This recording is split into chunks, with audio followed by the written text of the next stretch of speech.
from the way I acted, from the way I cross-examined and talked. You might think that I was disappointed, as R.L. Vincent would have been, with that verdict. And had you thought that I'd be disappointed with the fact that she was found not guilty, you'd be wrong. If ever, in my knowledge, in 41 years of practicing law, and many of them right here, as you've seen me tonight, I've been right here in one jury trial after another, after another, after another, after another, countless trials right here in this courtroom. For 41 years I practiced law. I was never the prosecutor. I wanted to be the prosecutor in this. Judge Ferguson and I are boyhood friends. He got in touch with me. We talked about it. I said, I want to be the prosecutor. I've never been one. So I was one. But what happened after he got in touch with me? Listen again. I keep saying that, but it's so important that you do. We went to work to learn everything we could about Joan Kiger, Carl Kiger, Jenny Kiger, Jerry Kiger, and everybody connected in any way with this case. We made a real project out of it, folks, and there are countless man-hours and women-hours in that project. What we found out was that Joan Kiger really was exactly what she said she was and exactly what Sawyer Smith said she was. The investigation by Jake Williams, and not only that, but by reporters, because reporters were all over the place. In this room back here, there was a telegraph facility set up to get the word out, and the word was gone out, and every day, people were on the edge of their seat. Now, you've got to realize it was just radio. There wasn't CNN, Fox, NBC, CBS, ABC. If there had been, there'd be helicopters all over the place. There'd be reporters swarming all over the place. This little county of 11,500 people, the county, mind you, the population of Burlington was about 300. It would have been swarming if it had happened now, because it would have been a superb national interest. Anyhow, these investigative reporters from the Post and the Inquirer and other newspapers, including the Boone County Recorder and others, tried their best to find out that there was animosity. They didn't find any. That Carl Kiger was not so nice to his family. They found out just the opposite. He was a loving, good father. That he was unfaithful. They couldn't find a shred of that. That Jenny was a poor mother. Not true. She was a born nurturer who loved her children, had two fine sons who were in the service. The investigation went on and on. And then we studied some other things. Besides reading every newspaper we could get our hands on, and we have hundreds of them at our disposal, and many of them we have photocopies of. We've all studied. She was a model girl. She was pretty as a picture. She was smart as a tack. She never gave her teachers any trouble at all. In fact, they loved her. The parents of her friends said, truthfully, it was in the papers. Reporters tried to dig up dirt, couldn't find it. The parents said, God, we wish our daughter could be more like her. Her manners, they said, were flawless. Her demeanor, her relaxed feeling behind me with adults. Then we studied modern study, today's study, state-of-the-art study about night terrors. They are real. They are real. She was having them. We studied example after example, and I'm not talking about something published in some rag somewhere. I'm talking about medical journals where god-awful things happened because somebody was caught up in night terrors. She really believed people were coming in there. She really believed her family was in danger. She really believed all of that. And what she did as a reaction to that ended up just awful. Her life was ruined, without a question. She was found not guilty. The jury of 12 people in Boone County in December of 1943 did what they could do to sort her out in a remedial way. But what had happened was just too awful. There was no way to do it. What was our next question, folks? Now we learned all this. We knew. Over 63 years later, 65 years later, we learned that she should have been found not guilty. We learned that her parents were nice people. We learned that she was a nice girl. God, we want to tell her. My God, we want to tell her. She's been through so much, and we want to tell her that people of good sense, open minds, have looked into it, looking back like history does. And we know she didn't do anything wrong. She did the act, but she is blameless. See, there's a difference. She really was in the throes of knighthood, so we wanted to tell her this. But we couldn't find her. Anybody know where Joan Kiger is? Question everybody asks. Where is she now? All of us have been asked that over and over. Where is Joan Kiger? Well, we suffered a kind of a delusion. We had hoped that at age 78 she was in California, like some 78 California gals are, tan, healthy, that somehow salvaged her life, that somehow pulled herself up our bootstraps, like a guy that's been at the front of World War II, goes through hell, and he comes back, he becomes part of the generation, the greatest generation, and he's productive. Perfect example, J.M. Buick. God, what he went through. Look how wonderful he's been. We hoped that there was that kind of thing here. We couldn't find her, so we got a tracer of lost persons out of Texas. Those people are amazing. They're even more amazing than fiction shows you may have seen about them. They're amazing. It is with great sadness that we learn, and with great sadness I'm telling you, that on April the 5th, 1991,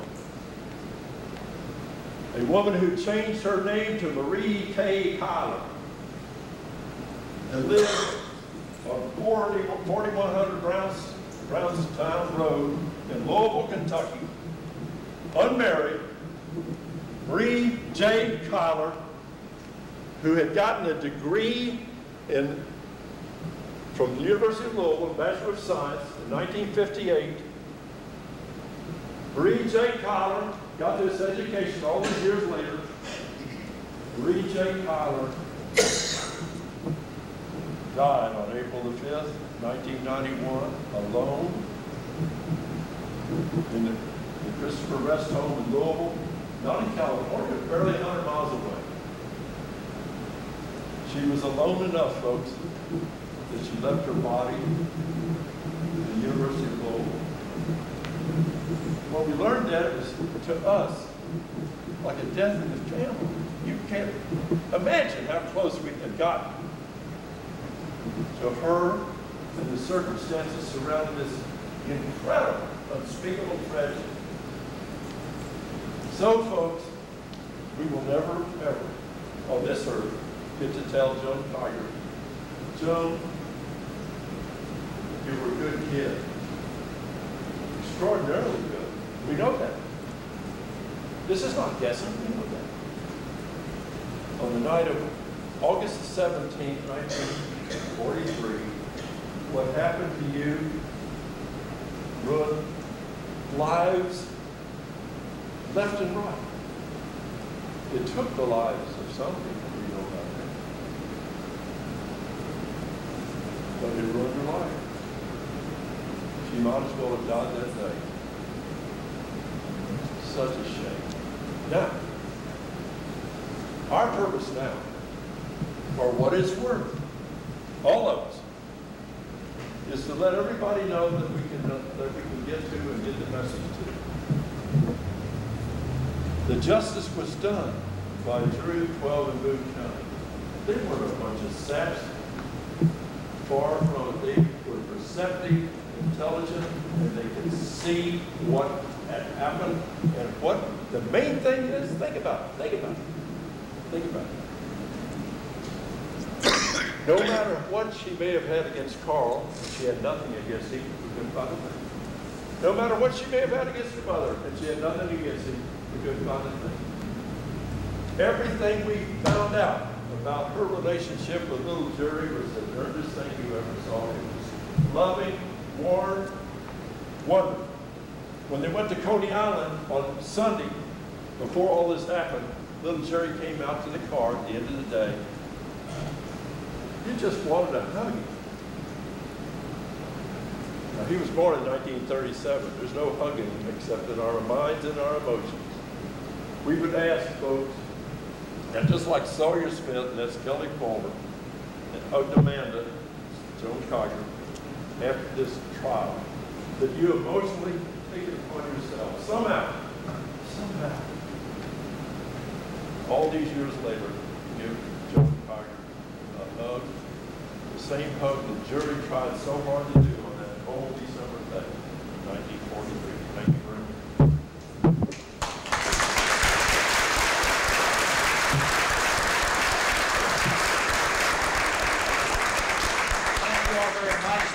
Concludes the effort of the people that got this together, but we're pleased and respond to any questions that you might have.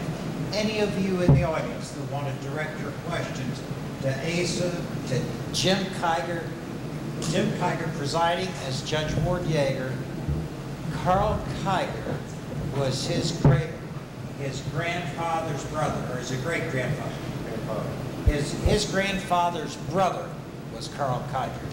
So it's nice being able to have a member of the family involve itself with us in this production, and advise that the sons, Joe, the Marine lieutenant, went on to LSU University, became a college professor of renown, a brother of Joan Kiger. I don't know that much about that, John. Bill. It was Joe and John. Yeah. We were able to learn those things from Jim Kiger. Do any of you have questions you want to direct to anybody? Yes, sir? I was told that Byron Kinman is the only living juror. That's right. Byron Kinman was on that jury. And isn't it so interesting that Jake Williams' daughter, Glenn Rose, worked in his office during this time and served, and Jake Williams died just a year after this trial. Just a year after this trial, he died from a heart attack downstairs.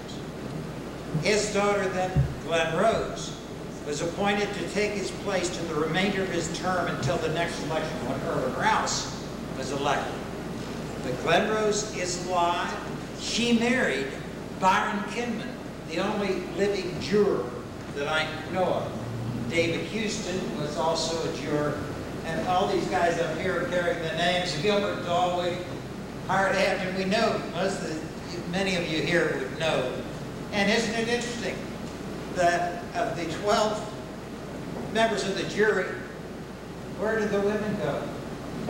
Hey ladies, how come no ladies on this jury? Things were different then, weren't they? Of the 12 jurors, 11 were farmers. Yeah, a heck of a time finding 11 farmers in all of Boone County. Yeah. Questions out there? What happened to the mother? The mother, she lived, died in 1978, carried that bullet in her hip all her life, and served as a clerk at Coppins, correct, Jim? Correct. Jenny Kiger worked at Coppins. Lived to be 86. Died in 1978. Questions? Yes? I'm not so sure that was this defense. I remember back in the 80s, Phil Tolliver and Bob Carroll successfully used a sleepwalking defense in case of the apartment woman shot her husband in his bed. The audience may not be able to hear you, Dave, but go ahead and say it out loud. Okay, that Phil Tolliver and Bob Karen represented the lady who used this same kind of defense for shooting her husband in his bed. Is that correct? And God, she successfully used it. And successfully she was found not guilty. Okay, that Phil Tolliver and Bob Karen represented the lady who used this same kind of defense for shooting her husband in his bed. Is that correct? And successfully she was found not guilty. And successfully she was found not guilty. we have to keep in mind, even though Joan Kiger was found not guilty, Arnold Vincent and the powers that be at that time decided not, even though the grand jury had indicted both Ms. Kiger, can you believe it? Jenny Kiger was also indicted for the murder of her husband. We didn't bring that out. And, but Arnold Vincent dismissed the charges after the jury couldn't convict Joan, who admitted. You might say, well, if 2 shots were fired, I guess I killed little Jerry. I mean, he couldn't get that conviction. They dropped the matter and didn't pursue trying Mrs. Jenny Kiger of killing Carl or anything else. That was the end of it. Yet many people in Boone County thought somebody got away with murder. I know that feeling prevailed in the area. Questions? Judge, memory may not be right, but you mentioned before about Rosie Rouse having one arm. Yes. Did Jake Williams also have one Oh, arm? no, Jake had all of his. Was it the sheriff before him? No, that was Frank Walton. Okay. No, it was just Irvin. It's the only sheriff I know with one arm, right? I agree with that. Yeah. He lost that in a rock truck working for the highway department. And yes. What did you guys ever decide about why the bed didn't look like anything slept in? Because it had been slept in. The question is, why did the bed look like it had not been slept in? Joan's response was, I'm a light person, I'm not heavy, I'm not overweight, and I lay down on the bed and I go to sleep easy. Right, Joan? She studied her role too, and that was the answer that she came up with the bed. She's waving at you back there. Oh, yes. Clerk, who? I'd just like to say that if we do have some Kiger family members here other than Jim Kiger who played Judge Yeager, we have 3 of her cousins here over in this area. Oh, wonderful. Show your hands, please. Yes, sure. Are these cousins? So glad you're here. I trust we, have we portrayed this decently for your benefit as family members or not? Yes, sir, you can. All right. You know, we if you want to take exception to anything we've tried to do, but yes, go ahead. Aunt Jenny spent a lot of time at my house after all this was over, and she was just respected and loved by all of us.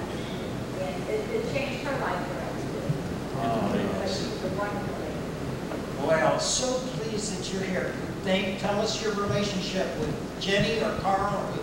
Jenny was my aunt, and Joan was my first cousin. Yes. Jenny had a sister who was married to Williams. Fred Williams. Fred He Williams. did everything he could to get Sawyer's strength to give her. Yes, Fred Williamson was certainly, and he ran the camera shop on Madison, 6th And I Madison. worked with him for 18 years. You worked there? Wow. What is your name now, please? Mary Weaver. So pleased that you're Was here. Fisher.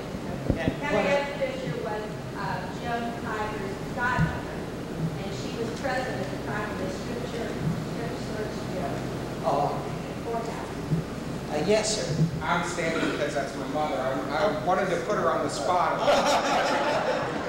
I'm Jenny's grandnephew. But I think the courtroom would like to hear, we've heard obviously as you were growing up a lot of these stories, but Henrietta and Jenny visited Joan, Judge correct? Louisville. They would go down They on rode Greyhound down bus there. and visit her. Oh, that's so amazing to us. So you got to meet her in Louisville? No.